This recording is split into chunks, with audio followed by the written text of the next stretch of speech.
Hello friends, मैं विकास तिवारी एक बार फिर आप लोगों के समक्ष आपकी पसंदीदा चैनल एजुकेशन हब टी पर उपस्थित हूँ बायोलॉजी की सीरीज़ का पार्ट 4 लेके।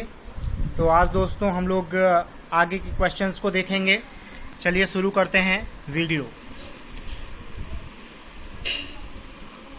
जैसा कि पहला क्वेश्चन है हमारा, क्वेश्चन नंबर 82 से हम आज स्टार्ट करते हैं। और पहला क्वेश्चन है कि निम्न ऊतक में से इसकी परिपक्व कोशिकाएं मृत होती हैं। तो ऑप्शंस हमारे पास हैं, मृद ऊतक जो हैं उनकी परिपक्व कोशिकाएं मृत होती हैं, या एधा कोशिकाओं की, या स्थूल कोण ऊतकों में, या दृढ़ ऊतक रेशों में जो परिपक्व कोशिकाएं होती हैं वो मृत होती हैं। तो इसका हमारा राइट आंसर हो जाएगा फ्रेंड्स दृढ़ ऊतक रेशे। दृढ़ ऊतक रेशे जो हैं इनकी परिपक्व कोशिकाएं वो मृत होती हैं। चलते हैं हम अगले नेक्स्ट क्वेश्चन पर, क्वेश्चन नंबर 83। पौधों में भोज्य पदार्थ संचित होते हैं। तो जो पौधे हैं उसमें जो भोज्य पदार्थ है वो कहाँ संचित होता है ये हमें बताना है। तो ऑप्शंस देखते हैं। ऑप्शंस हमारे पास हैं मृद ऊतक में, दृढ़ ऊतक रेशों में, स्थूल कोण ऊतक में, या फ्लोएम में। तो इसका राइट आंसर आपके पास हो जाएगा पौधों में जो भोज्य पदार्थ हैं वो आपका मृद ऊतक में संचित होता है। ठीक है, तो चलते हैं नेक्स्ट क्वेश्चन पे, क्वेश्चन नंबर 84। लंबी सकरी मोटी भित्ति वाली दोनों सिराओं पर नुकीली मृत कोशिकाएं क्या कहलाती हैं? ठीक है, लंबी संकरी मोटी भित्ति वाली दोनों सिराओं पर नुकीली मृत कोशिकाएं क्या कहलाती हैं? तो ऑप्शंस हमारे पास है मृद ऊतक, चालिनी नलिकाएं, वाहिकाएं, या दृढ़ ऊतक। तो इसका राइट आंसर आपका हो जाएगा दृढ़ ऊतक जो है वो इसका राइट आंसर हो जाएगा। ठीक है, लंबी सकरी मोटी भित्ति वाली दोनों सिराओं पर जो नुकीली मृत कोशिकाएं होती हैं वो दृढ़ ऊतक कहलाती हैं। ठीक है, नेक्स्ट चलते हैं अगले क्वेश्चन पे हम फ्रेंड्स। चालिनी नलिकाएं तथा सह कोशिकाएं पाई जाती हैं। चालिनी नलिकाएं और सह कोशिकाएं कहाँ पाई जाती हैं ये हमें बताना है। तो ऑप्शंस देखते हैं। ऑप्शंस हमारे पास हैं एधा में पाई जाती हैं, फ्लोएम में पाई जाती हैं, जाइलम में पाई जाती हैं, या वल्कुट में पाई जाती हैं। तो हमारा राइट आंसर हो जाएगा फ्रेंड्स ऑप्शन बी, फ्लोएम। ठीक है, फ्लोएम में चालिनी नलिकाएं और सह कोशिकाएं पाई जाती हैं। चलते हैं नेक्स्ट क्वेश्चन, क्वेश्चन नंबर 86 पे। क्वेश्चन नंबर 86 है वाहिनिकाएं तथा वाहिकाएं पाई जाती हैं कहाँ पे? जो वाहिनिकाएं हैं और जो वाहिकाएं हैं, ठीक है, ट्रैकिड्स और वेसल्स, वो कहाँ पाई जाती हैं? तो ऑप्शंस देखते हैं। ऑप्शंस हमारे पास हैं वल्कुट में पाई जाती हैं, जाइलम में पाई जाती हैं, या फ्लोएम में पाई जाती हैं, या ग्रंथिल ऊतक में पाई जाती हैं। तो इसका राइट आंसर हो जाएगा फ्रेंड्स जाइलम। ठीक है, ट्रैकिड्स और वाहिकाएं जो हैं वो जाइलम में पाई जाती हैं। चलते हैं क्वेश्चन नंबर 87 की ओर। लंबाई में वृद्धि निम्न में से किसके द्वारा होती है? लंबाई में जो वृद्धि होती है वो किसके कारण होती है, किस ऊतक के कारण होती है, वो यहाँ पे बताना है हमें। तो ऑप्शंस देखते हैं हम। ऑप्शंस हमारे पास हैं लेटरल मेरिस्टम, ठीक है, पार्श्व विभज्योतक, त्वचा जन यानी कि डर्मेटोजन, ठीक है, और शीर्षोस्थ विभज्योतक यानी कि एपिकल मेरिस्टम, एंड देन उपरोक्त में से कोई नहीं। तो इसका राइट आंसर आपका हो जाएगा फ्रेंड्स लंबाई में वृद्धि जो है वो शीर्षस्थ विभज्योतक यानी कि एपिकल मेरिस्टम के द्वारा होती है। ठीक है, तो चलते हैं अगले क्वेश्चन, क्वेश्चन नंबर 88 की ओर। हमारा क्वेश्चन नंबर 88 है सन हेम्प रेशे जो है या जिसे कहते हैं सन हेम्प जूट, वो कहाँ से प्राप्त किया जाता है? ठीक है, तो यहाँ पे हमारे पास ऑप्शंस हैं पत्ती से, पोषवाह यानी कि फ्लोएम से, दारू यानी कि जाइलम से, और मध्य फलवृत्ति यानी कि मीसोकार्प से। ठीक है, तो हमारा इसका राइट आंसर हो जाएगा जो सन हेम्प रेशे हैं वो फ्लोएम से प्राप्त किए जाते हैं। ठीक है, चलते हैं नेक्स्ट क्वेश्चन पे। नोस्कापीन किससे प्राप्त होता है? नोस्कापीन किससे प्राप्त होता है? तो इसका ऑप्शंस देखते हैं। इसके ऑप्शंस हमारे पास हैं पोस्ता से, जिसको पॉपी कहा जाता है, या तुलसी से, या गंध सफ़ेद यानी कि यूकेलिप्टस जो होता है इससे, या इफेडेरा से। ठीक है, तो नोस्कापीन जो है वो इसका राइट आंसर है कि नोस्कापीन पोस्ता यानी कि पॉपी से प्राप्त किया जाता है। चलते हैं नेक्स्ट क्वेश्चन, क्वेश्चन नंबर 90 की ओर। निम्नलिखित कार्बनिक पदार्थों में से कौन सा प्रकृति में सर्वाधिक प्रचुरता में पाया जाता है? ठीक है, सर्वाधिक प्रचुरता में कौन सा कार्बनिक पदार्थ पाया जाता है? तो इसका राइट आंसर आपके पास देखते हैं क्या होगा। ऑप्शन है हमारे पास ग्लूकोज, सेलुलोज, फ्रक्टोज या सुक्रोज। तो इसका राइट आंसर आपके पास हो जाएगा सेलुलोज। ठीक है, ऑप्शन बी सेलुलोज जो है ये सर्वाधिक मात्रा में पाया जाता है कार्बनिक पदार्थ। ये सेलुलोज जो है ऐसा कार्बनिक पदार्थ है जो प्रकृति में सर्वाधिक प्रचुरता में पाया जाता है। ठीक है, चलते हैं अगले क्वेश्चन की ओर। इबोला वायरस का नाम कहाँ से लिया गया था?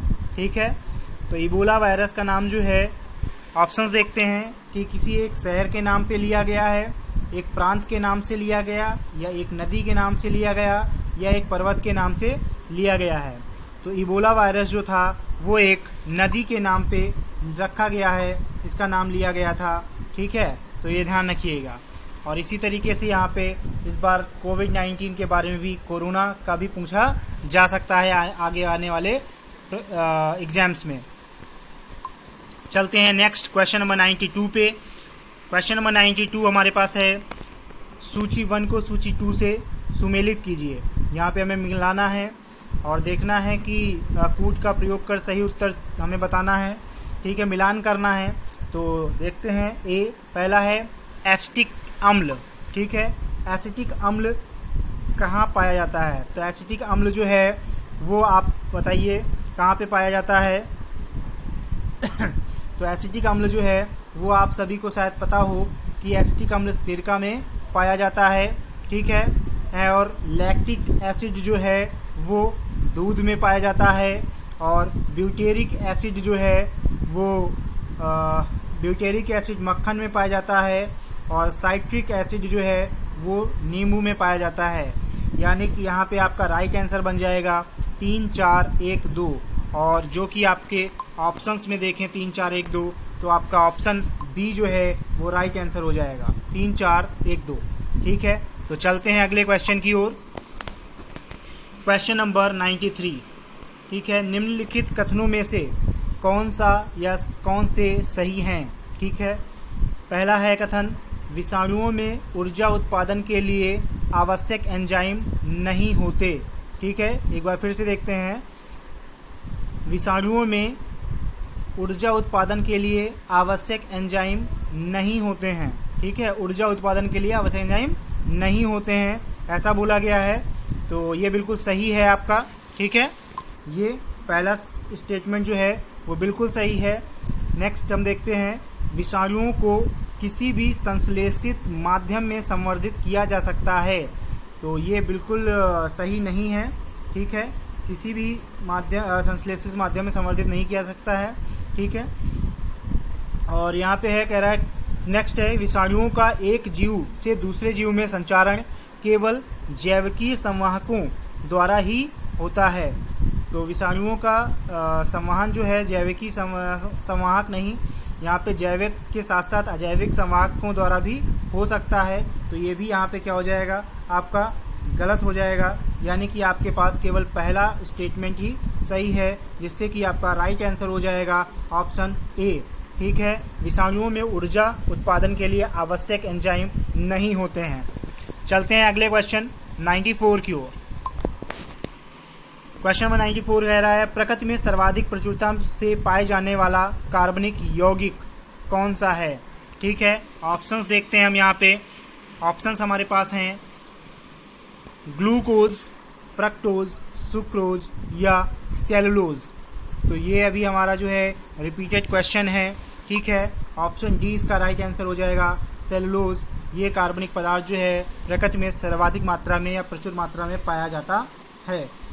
अगला क्वेश्चन हम देखते हैं, जीर्ण वृद्ध होने की प्रक्रिया के अध्ययन को क्या कहा जाता है। ठीक है, वृद्ध होने की जो प्रक्रिया है, बुढ़ापे की जो प्रक्रिया है, उसके अध्ययन को क्या कहा जाता है। तो यहाँ पे देखते हैं, पहला है जोरेंटोलॉजी, एथनोलॉजी, एंथ्रोपोलॉजी एंड थैनेटोलॉजी। ठीक है, तो इसका राइट आंसर आपको मिल जाएगा जेरेंटोलॉजी जो है वो जीर्ण होने की प्रक्रिया जो है उसे हम जेरेंटोलॉजी के उसमें अध्ययन किया जाता है।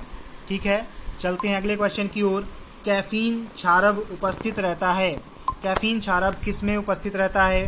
केवल चाय में उपस्थित रहता है, केवल कॉफ़ी में, या चाय कॉफ़ी दोनों में, या नींबू पानी में। तो ये बहुत ही आसान क्वेश्चन है, ये चाय और कॉफ़ी दोनों में ही होता है कैफीन। ठीक है, ये ध्यान रखिएगा आप। चलते हैं अगले क्वेश्चन की ओर। क्वेश्चन नंबर 97, पपीते में पीले रंग का कारण है। तो पपीता जो है किसकी वजह से जो है पीला होता है। ठीक है, ये हमें यहाँ पे बताना है। तो ऑप्शंस आपके पास हैं, पपाइन के कारण, ठीक है, लाइकोपीन के कारण, कैरिका जैंथिन के कारण, या कैरोटीन के कारण। तो पपीते में जो पीलापन होता है वो कैरिका जैंथिन के कारण होता है, ये ध्यान रखिएगा। पपीते में पीला रंग वो कैरिका जैंथिन के कारण होता है। चलते हैं अगले क्वेश्चन नंबर 98 पे। डीएनए को किसने अंतः पात्र में बनाया। ठीक है, अंतः पात्र जो है उसमें डीएनए को किसने बनाया था। तो डीएनए को अंतः पात्र में बनाने वाले कौन हैं, ये हमें यहाँ पे बताना है। तो ऑप्शंस हमारे पास हैं, Arthur Kornberg, Robert Hooke, Edward Jenner, या जोसेफ लिस्टर। तो जिसका राइट आंसर आपके पास हो जाएगा आर्थर कोनबर्ग जो है, इन्होंने डीएनए को अंतः पात्र में बनाया था। चलते हैं क्वेश्चन नंबर 99 की ओर। डीएनए में मौजूद शर्करा होती है। ठीक है, डीएनए में जो शर्करा मौजूद होती है वो कौन सी शर्करा है, उसका नाम हमें यहाँ पे बताना है। तो ऑप्शंस देखते हैं यहाँ पे, ग्लूकोज, फ्रक्टोज, डीऑक्सीराइबोज और राइबोज शर्करा। तो इसमें से आपका राइट आंसर हो जाएगा ऑप्शन सी, डीऑक्सीराइबोज। ठीक है, डीऑक्सीराइबोज। चलते हैं अगले क्वेश्चन नंबर 100 की ओर। निम्नलिखित कथनों में से कौन सा सही है। विषाणु संक्रमित कर सकते हैं। ठीक है, किसको देखते हैं, जीवाणुओं को संक्रमित कर सकते हैं, कवकों को संक्रमित कर सकते हैं, पादपों को संक्रमित कर सकते हैं। ठीक है, ऑप्शंस देखते हैं। ऑप्शंस हमारे पास क्या हैं, ऑप्शंस हमारे पास हैं केवल 1 और 2, केवल 3, केवल 1 और 3, केवल और 1, 2 और 3, तीनों को। तो जो वायरस है वो जीवाणुओं को भी संक्रमित करता है, कवकों को भी संक्रमित कर सकता है और पादपों को भी संक्रमित कर सकता है। इसलिए हमारा राइट आंसर हो जाएगा ऑप्शन नंबर डी, 1, 2 और 3, तीनों को ही ये संक्रमित कर सकते हैं। चलते हैं अगले क्वेश्चन की ओर। क्वेश्चन नंबर 101, जैव सूचना विज्ञान जिसे हम कहते हैं बायो इन्फॉर्मेटिक्स में घटनाक्रमों या गतिविधि के संदर्भ में समाचारों में कभी कभी दिखने वाला पद ट्रांसक्रिप्टोम किसे निर्दिष्ट करता है। ठीक है, एक बार फिर से देखें क्वेश्चन को। जैव सूचना विज्ञान जो बायो इन्फॉर्मेटिक्स है उसमें समाचारों में कभी कभी दिखने वाला जो पद ट्रांसक्रिप्टोम जो है, तो ट्रांसक्रिप्टोम किसे निर्दिष्ट करता है, किसके बारे में ये बताता है, आखिर ये क्या है। तो ऑप्शंस देखते हैं हम यहाँ पे। पहला ऑप्शन है हमारे पास जीनोम संपादन, यानी कि जीनोम एडिटिंग में प्रयुक्त एंजाइमों की एक श्रेणी है ये ट्रांसक्रिप्टोम, या किसी जीव द्वारा अभिव्यक्ति mRNA अणुओं की पूर्ण श्रृंखला है, या फिर जीन अभिव्यक्ति की क्रियाविधि का वर्णन है, या फिर कोशिकाओं में होने वाले आनुवांशिक उत्परिवर्तनों की एक क्रियाविधि है। तो इसका राइट आंसर हो जाएगा फ्रेंड्स ऑप्शन बी, किसी जीव द्वारा अभिव्यक्त mRNA अणुओं की पूर्ण श्रृंखला।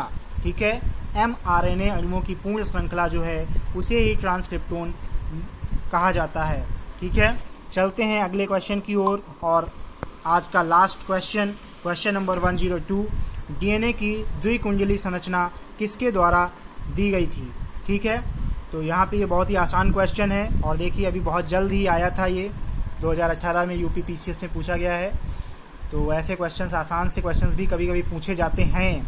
ठीक है, तो देखते हैं ऑप्शंस। हमारे पास है जैकब तथा मोनोड, वॉटसन तथा क्रेक, एच.जी. खुराना या उपरोक्त में से कोई नहीं।